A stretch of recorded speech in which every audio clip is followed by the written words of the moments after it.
Hi, I'm Jeremy Palmer. I'm one of the producers of 9 to 5 with the Kentwood Players. If you want to learn more about that production, which is running through December 10th, then please listen to the rest of this conversation. I really first fell in love with theater, and this is kind of part of why Christmas and this time of year is actually a special time for me.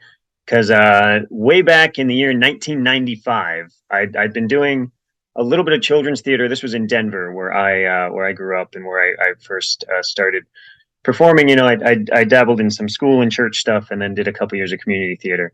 And then I was fortunate to get cast in the Denver Center Theater production, which is an equity, like a Tony-winning equity company in Denver, similar to the Center Theater Group here. And they did an annual production of A Christmas Carol, which was unique to that. I think it was written specifically for them, so it was a very big, very lavish production. About a dozen kids were in it in the different roles and capacities and stuff like that. And that was really it was my first real professional theater experience. It was working with both kids and then this wide range of adults. The Denver Center had a grad school at the time, the National Theater Conservatory. So I met these grad students, and then I met these mostly professional actors. My first time really meeting and knowing professional actors who really did this for a living, and that show, it was just such a formative experience, and I came out of it just really feeling like, well, I want this to be such a huge part of my life, not just a thing I do in the summer. I want this to be just always like year round, and that's when you start thinking about, oh, I want to do that when I grow up, and that kind of stuff. So I was 12 when that happened, and it was a huge formative experience. I still have friends. One of my groomsmen was a guy that I met, in that show, and still people I know on, Facebook and personally that have carried through, because it was, yeah, because that just showed me so much about what theater could be. And it didn't hurt that it was, A Christmas Carol. It's hundreds of people coming and watch this celebration, culture of such a cultural touch point and everything like that too. So yeah, Christmas '95. That's when it all really started for me, as far as my loving and theater in general. My love of acting in theater kind of went from interest to obsession, I guess. I guess selfishly, it was when it was a couple years later, also at the Denver Center Theater Company.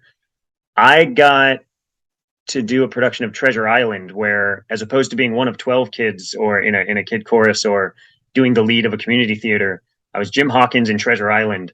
And so I was the one guy, the one kid in this otherwise very adult and professional production, where like a lot is the type of role where you're just on stage like the whole time, and a lot goes on your shoulders.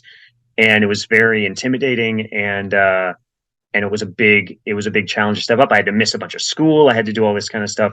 And because you came out of something like that, where you're literally putting in like 40 hours a week at 14, doing something like that, and you come out the other side and you think, that was one of the best times I ever had.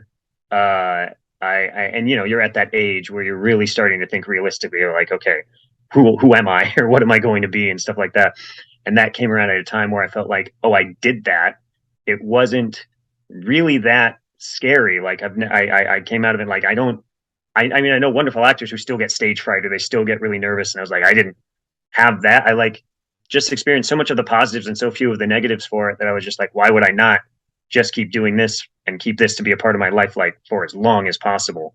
Um, and, uh, and it pretty much has been, since then. And that was now, what's the math? 25 years later. So going pretty strong, I guess. Theater it's a unique experience, I guess, because nothing really simulates being live and in person there when something is happening. I mean, it's weird to bring science into it, but it's that idea of like observing what is it? Just the act of observation can affect the outcome of an experiment, right? And so you can watch The Godfather a million times, and you're just sitting at home watching it, and you're watching something that happened, what, 40, 50 years ago, when that was filmed.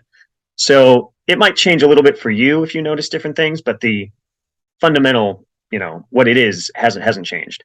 But every time you go and see a production of a live production of theater, whether it's a community theater, whether it's a children's theater, or it's professional, it's Broadway, it's whatever, it's it's a unique experience that's never completely replicated. As consistent as the actors may be, and as much as they stick to the script and all that kind of stuff, it still has too many variations and too many just little ins and outs that can change, that it's never the same twice.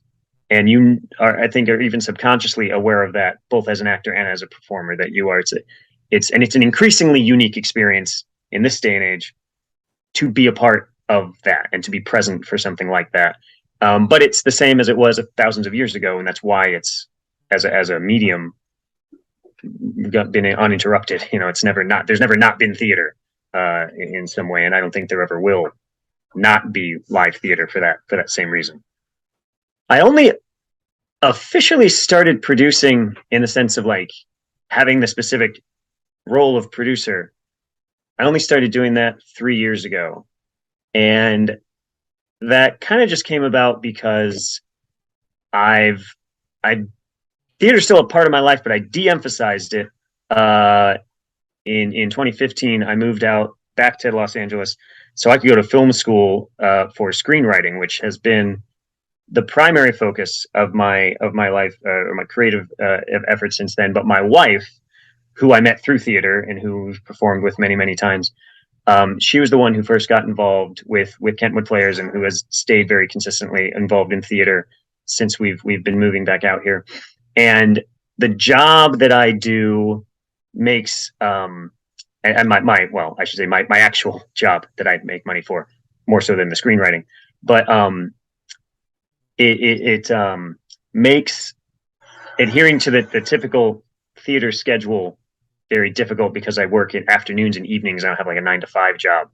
And so auditioning and then rehearsing, and it just hadn't been really feasible for me. And so it was an opportunity to find a way of being involved at a fairly high level and having a certain, level of creative involvement. Not just I could run the booth, I could run a lighting board or something like that, but that's just pushing buttons. Nothing against doing that; it's an important part of the show. Keep doing it. But yeah, the producing was you're in at auditions and you have input and you have feedback. And so it was an idea. Oh, I can do that, and I don't have to be at every rehearsal, and I can help my friends and my wife and meet new people and stuff like that, and work behind the scenes. And so the thought of doing that was appealing, and also some of my both my best friends and the people that I've respected the most in all the time that I've been doing theater have been stage managers and artistic directors and producers and people like that, people that I really super admire. And so I kind of had a lot of good role models to potentially look to or think back on and stuff. And so when we started doing that in 2019, with the first show was Pippin, and had a really positive experience there. And then did that again with Little Women, also in 2019. And then the pandemic hit. I was set to do 9 to 5, which was going to be our Christmas 2020 show, and I'd already agreed to produce that. And now, 3 years after having committed to doing that, we're finally up and doing that as well. So I'm fairly new to producing still, but it's been a good run of 3 shows so far. First heard about Kentwood Players actually in 2008, because my wife and I lived out here briefly from I was out here from 05 to 08, back when I was just pursuing acting, and so was my wife. And she found an audition for Kentwood Players back in 2008, and so we just went and auditioned, and she didn't get it, and then we left LA shortly thereafter, thinking we were gone forever. And then in 2015 we came back, and it wasn't until 2016 that she was like, "Oh, that you remember that theater by the airport that we went to that one time? They're doing Young Frankenstein." So I think I'm going to audition for that, because she was trying to get back into theater. She'd been doing background work for a year and then hated it, and so she wanted to get back into doing theater. And so she got cast in that and had a great experience and met people who have proven to be the best friends that we have out here in the 6 years since. And I was just a show spouse for the first 3 shows that she did, but I got kind of sucked in because, and this folds into the reason why we love Kentwood so much, because it's this community, because then I start going to the cast parties and the piano singing parties at people's houses. And, partly because I'm used to being around these kinds of people, I just kind of am embraced by this community also. And so they were so open and kind of welcoming that way. And then started wanting me to, oh, well, can you audition? No, you can't audition. Well, what are other ways you can be involved? But what's also great about Kentwood in particular, and I think this is true of a lot of community theaters in the South Bay and other parts of LA, because when I was first an actor, I would do theater in LA, but in my mind, theater in LA was what I call strip mall theater, because I literally performed years ago on like Sunset and Highland, between a tropical fish store and a tattoo parlor, in a 50-seat theater that was a barely converted boxing gym. And that's where I had done theater. And that's what I thought of as theater in LA, is just people who want to do television are trying to get discovered. So they try to do theater as a means of like networking, and it's a step stool and stuff like that. And the vast majority of people, both at Kentwood and from what I know of other of the community theater scene, they're just people who love to perform, most of whom, my joke is that like half of Kentwood Players are engineers. That's just what they do. There's like engineers and lawyers who just like to sing and dance, in their off time. And so that brings more of a purity to it, because nobody's really trying to get anything out of it. They want to perform and do the best show that they can. And then as soon as it's over, their next thought is just, well, what's the next show that I can be a part of? It's not, I hope I can get an agent and get on a TV show. Nothing against those people, that has its place, obviously. But for me, it's a different quality of experience. And I really appreciate that about what people at Kentwood are doing. The process in creating and producing a play, all my producing really, as far as like straight producing, has only been through Kentwood. And so because Kentwood Players has been around a very long time, they have a pretty set process that is helpful, especially when you're just starting out. Like there's a handbook and everything that you can kind of go through. And a lot of what producing at Kentwood means, and this is probably true in general, theater-wise especially, is because obviously, as you know, the word producer, it means a totally different thing in television, and then it means a different thing in film, and then it means a different thing in theater. But for Kentwood, it's really largely an administrative job. It's a lot of planning. So you get agree to do it. You are then tasked with forming an artistic team. Usually a director will bring with them, like I already had, they always have friends, like ask this friend to design, ask this friend to choreograph, ask this friend to whatever. And in there you have to find a few people that, like, we need a choreographer, we need a costume designer, we need a builder, or whatever. So putting that team together, and then organizing some production meetings ahead of time so that everyone meets each other, gets on the same page. And then we have to establish a budget, which has to get approved by our board. So all this starts happening several months in advance, because we have to have all that in place before then the producer is in charge of planning and organizing the auditions. So we have to make sure the theater is free, and we have to have volunteers to make sure that date works for all the artistic staff who need to be there, and oversee the casting, posting the casting process, all this stuff. I won't bore you with like a step-by-step process of it, but it goes from basically auditions and callbacks, and then you've got your table read, which for us is like 3 days after auditions, which is always fun. And then you go down a few weeks, and there's our build Sunday, when the previous show leaves the theater, and then we move in to start building our set. And then there's our tech Sunday. And so a lot of my work is administrative. In there, depending on the relationship with the director, it may also involve coming in and watching rehearsals and throwing in ideas and feedback, and as well as just problem solving. If they can't figure out how this set piece can work, or this effect can work, just kind of brainstorming, along with them. Occasionally it involves some lubrication of personalities, if maybe the designers are not necessarily on the same page, or things like that. It can be a lot of things, up to and including I had to, in one production, step into a role 3 weeks into the run, and just join the cast because of a situation that developed with one of our actors. And was obviously not planning to do that at all, but luckily had the background for it, and it was kind of right in my wheelhouse. and that worked out. So it's again never the same way. It never quite the same each time that I've done it so far. But the main focus is usually from organizational and administrative. That's what I view as my primary role, and then the rest of it develops depending on the chemistry of the team and the producer and then the director and all that kind of stuff. I first heard about 9 to 5 the musical probably when it was on Broadway, because I would kind of follow stuff like that. I was back in Denver. It was probably 2010 or something like that. So I was aware that it was on stage and like probably watched the Tonys and saw a number from it and stuff like that. And then we would see tours come through. There's a great theater in Denver called the Buell, which is the touring house. This stuff comes through in Denver, and we saw 9 to 5 on tour there also, and enjoyed that definitely. And so we were also, because our director Kirk Larson's a good friend of mine, and he was slated to direct, but sometimes, as you probably know, it's hard to know what the rights situation, what's going to be available, and so sometimes you have to narrow it down. And he had, I think, 2 or 3 shows approved by our plays committee to do. It was just a matter of getting the rights, and so he had his wish list of things that he wanted from different shows, and so, yeah, I think he was pretty sure he wanted to do 9 to 5. And again, this was in 2019, where I was just finishing producing Little Women. And so he said, "Hey, would you like to produce 9 to 5? It'll be a year from now." And so, yeah, that's when it first entered my radar of like, oh, okay, this is something I can help work on. And that was 2019. And so it would have been a year later we would have done it. And instead, it's been 3 years that I've just had it in my mind. I guess whenever we open again, we'll do 9 to 5. And so now that's finally coming to fruition.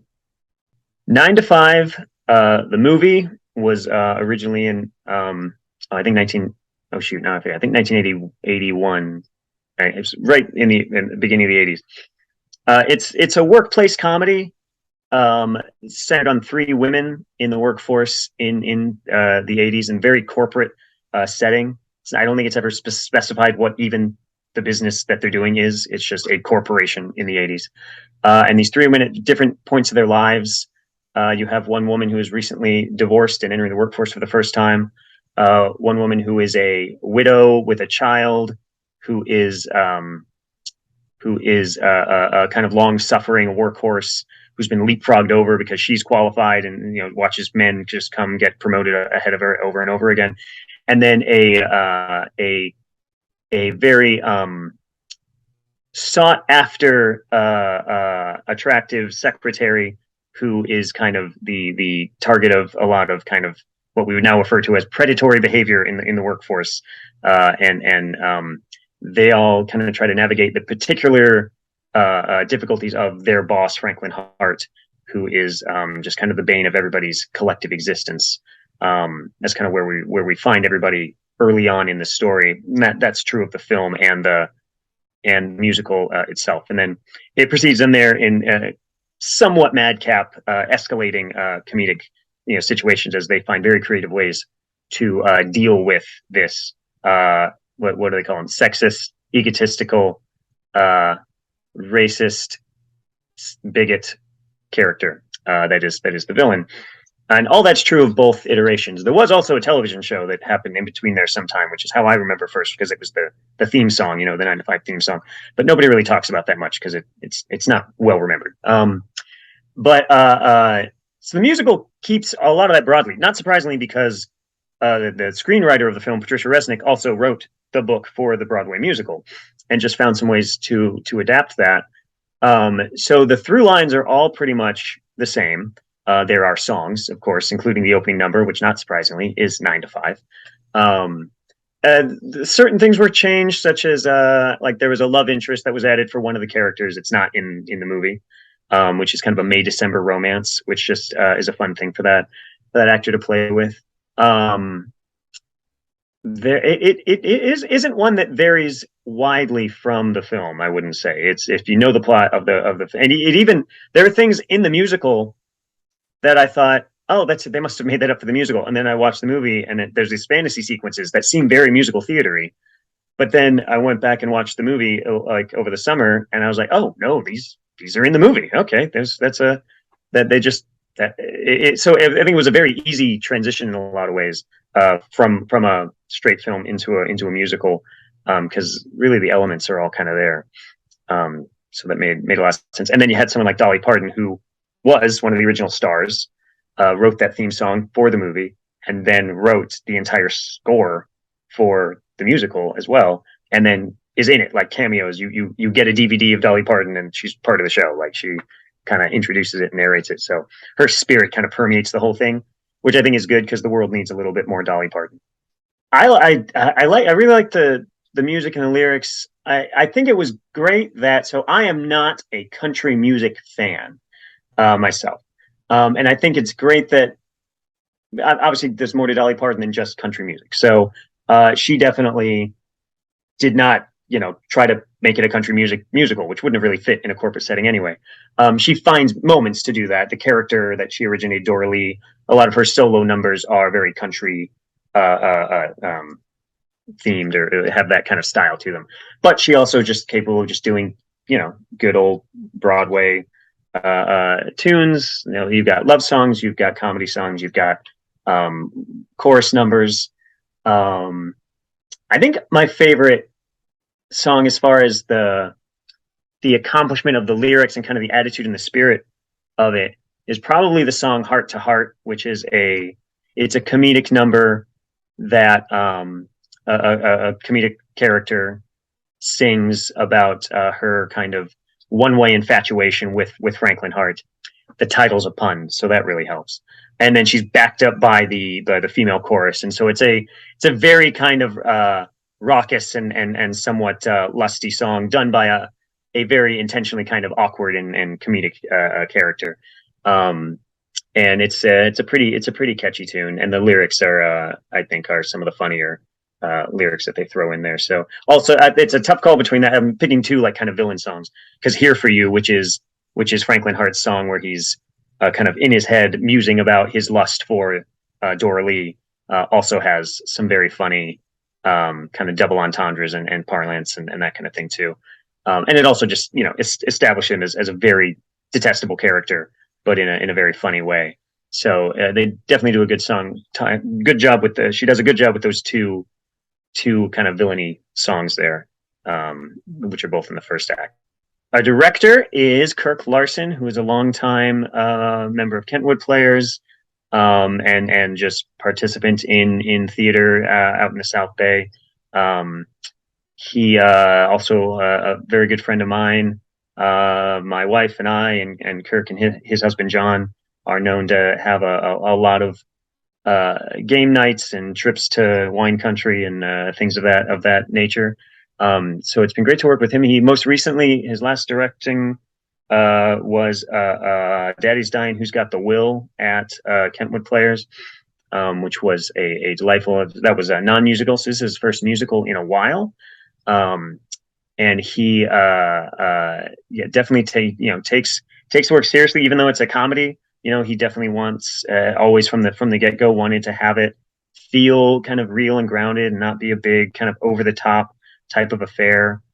So he's definitely focused on just wanting to feel like real people and real people that you might even meet today, even though it's the musical set in 1979, but that they still have relatable problems, these insecurities and these hurdles that they have to face. I mean, it's unfortunately a lot of the issues that the characters face haven't gone away in the intervening 40 years when it comes to women in the workplace, in spite of some progress. I think most women would agree, like, there's a lot of this kind of thing that's still going on. And so, that's I think very important to him and his approach to working with the actors and our actors. But our lead actress is Allison Buller. Our lead, I mean, we have three lead actresses, but one of our lead actresses, Allison Bull, also happens to be the president of our board of directors. So she is just really living and breathing Kentwood, even more so than usual for the last number of weeks. But it just speaks to the commitment of we have I mean, three members of our board of directors that are on the thing, and that is, in no way reflective of it. Board members do not get any sort of preferential treatment. It's just a testament to their dedication that they're going to board meetings, and they're all of whom working regular jobs, because as I said, we're an all volunteer company. They are working their regular jobs and then doing their board administrative things, and then going to these rehearsals, for weeks and weeks, which is amazing. And that's Allison Bull, and then also Elizabeth A. Boughton Summerer, which is her professional name. We call her something much shorter, but she's also she's our Judy, and then Amy Coles, who is coming back to Kentwood. It's been several years since she's been performing at Kentwood because she's been performing elsewhere, and she's back as our Doralee. And so that's the core three people, three performers that they're on the poster, and they're that's in the movie. That was Lily Tomlin and Jane Fonda and Dolly Parton, and so very big shoes to fill. And then on Broadway, it was originated by Allison Janney and I think Megan Hilty and Stephanie J. Block, who are all very respected actresses in their own rights. And so it's and they're big parts. They're big, challenging parts, and they've all stepped up to those respective challenges really impressively, as well as Brian Pernat, who was last with Kentwood in Sunday in the Park with George, where he played George. So he's going very far on the other side of the spectrum to play Franklin Hart Jr., and he's doing a great job there. Those are kind of that's the heroes and the villain kind of set up right there, and then just a great cast of supporting characters and our ensemble. We have 19 full cast members, and then we have one kind of behind the scenes singing backup person who's never on stage, and one person who shows up for one dance number, and then that's it, just to kind of fill out the ensemble for one particular number. But 19 full cast members, which is a lot for our stage. It's not a large stage, but they're doing a great job. So we had a very interesting thing happen a few weeks ago through the show, or with the show, that I just feel like sharing, just because it was a very unique thing that got to happen, which is that our poster for the show, as a lot of our artwork for the theater is done by West Matita, who is a very talented artist who works draws for Disneyland, and does a lot of his own drawings. Has his own line of greeting cards. I believe they're called Wellison greeting cards. Christmas is here. Look them up. They're great. But actually, he drew that of me and my wife. That picture right there. So he also did our poster, which is kind of a caricature in his style of the original leads of the movie on the poster. And somehow the poster in our kind of social media publicity came to the attention of Patricia Resnick, the writer of the movie, who reached out to our publicist and just said, "Wow, I love this poster. It's so great." And so that led to us being able to actually have an interaction with her. She won't be able to see the show due to COVID sensitivity and stuff like that. But she was able to. I was actually able to connect and talk with her and record some of it to share with the cast. Just some questions that the cast gave me to ask her, because it's such a unique thing to get the person who wrote this movie and then wrote the musical, and then for her to be willing to give some of her time to just talk to me, who's just a guy, about that process and that show and stuff like that. That was a really cool experience that I guess didn't have to do with being like in LA, or we could have been anywhere. And she just happened to see the poster, and it, made her want to reach out and talk to us. And then we had that back and forth. And that was a really special thing. I know for the cast, when I showed them the video and stuff, I was really excited that got to happen. I want audience to get, I find 9 to 5 to be, I find it to be a very optimistic story and take, on just on kind of the problems of the workaday world and the rat race and the kind of things that so many people, have had to have a part of their daily lives for the last several decades. It's, it deals with real problems, whether that's, wage inequality or toxic work environment, or just sexism and those kinds of things. it, takes that on with a very lighthearted and comedic way of pointing out the kind of foibles of these types of problems. And in the end, it doesn't act as if those problems are easily solved. At the end, all they've done at the end is kind of take one particular problem case kind of down a peg.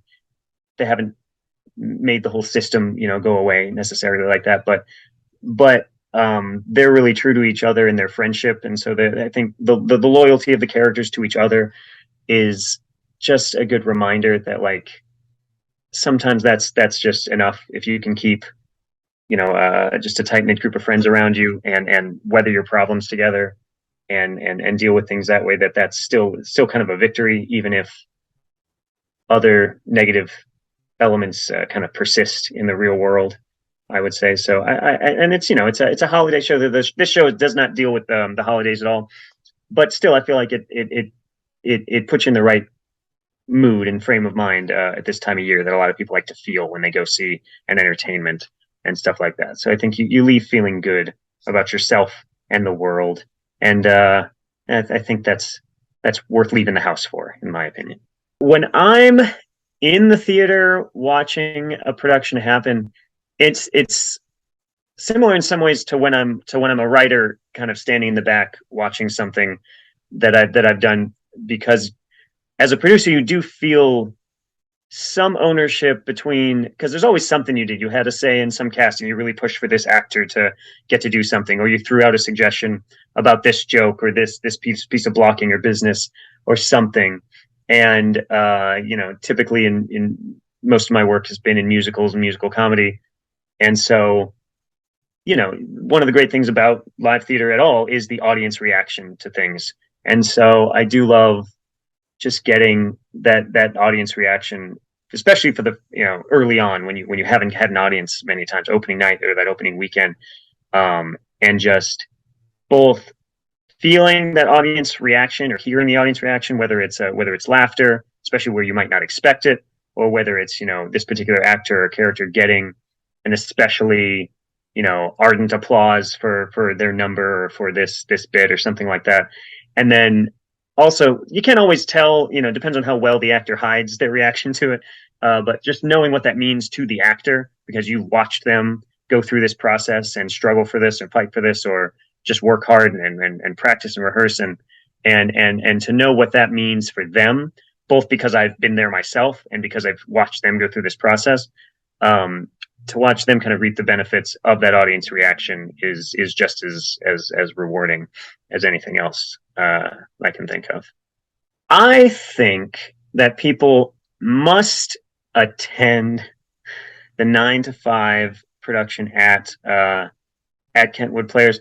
First of all, because supporting any and all kinds of local theater is important, especially this kind that is completely independently done. It's not part of we're not attached to any sort of municipality or anything like that. God love theaters that are and who have that extra support. That's great. We are entirely, funded by donors and ticket sales and things of that nature. So we certainly are very appreciative of everyone who walks through the door, and we're going to make you, feel like we are doing the show just specifically for you. We have a lovely theater, and we've been there for many, many, many years, and that's great. But it's not a big, lavish theater. It's great for what we do there. But one of the main things about 9 to 5 is it really is a championing of the little guy. And compared to some other places you might go see theater, the Kentwood Players might fit into that category of the little guy for you. And the little guy just, works, twice as hard and sometimes gets half the credit. And the little guy has to deal with so much more to get things where it needs to be. And that is deserving of attention and appreciation. And that's what we look to audiences for. So, I mean, we're sold out for our opening night, which is great. We want to keep that, going throughout the run. We've got, it's a what are we 112 seats per show, we would love to see every one of those filled for all 4 weekends that we're doing it, because it's an amazing cast that's given so much of their time, and they deserve to have as many people see this show as we can fit in the door. We would welcome and encourage all actors, writers, directors, technical, people, people who also want, to be involved in any sort of design or stage management, anything like that, to be involved with Kentwood Players. First of all, because it's even more so that, I mean, it is a year-round community. We have a membership. You don't have to be a member to perform, but we invite anyone performing to become a member, because it is a year-round community. As I've said, it's been for 6 years that my wife and I have been involved, really a central part of our life, even when we're not doing shows or when she's performing somewhere else. The membership meetings and the different little smaller side productions that get done. There's readers theaters, and there's musical theater workshops and directors workshops and stuff like that are available. We started doing remote stuff, COVID stuff, and things like that during the pandemic, and those types of things might continue. So there's a wide range. I mean, it's consistent that they do just the year-round shows, so there's always something to be working on. It is intentionally, our plays committee works very hard to have just a wide, and we are trying to increasingly grow and expand the range of work that we do, and the people the writers that we produce, and to try, we do believe in a mix of kind of classical and older things, whether that's Shakespeare, whether that's Moliere or Noel Coward, from those kinds of things, and also trying to do some of the more newer and more innovative things that have come out of American theater, also by writers like Karen Zacharias and other things like that. So it's just a bunch of people who love performing and are trying their hardest to do that the best that they can, and it's only as good as the people that we have come out and do it. So if you want there to be better theater out there, then come and help us make the best theater that we can, because we need everyone at all levels, and are always welcome to add to our community.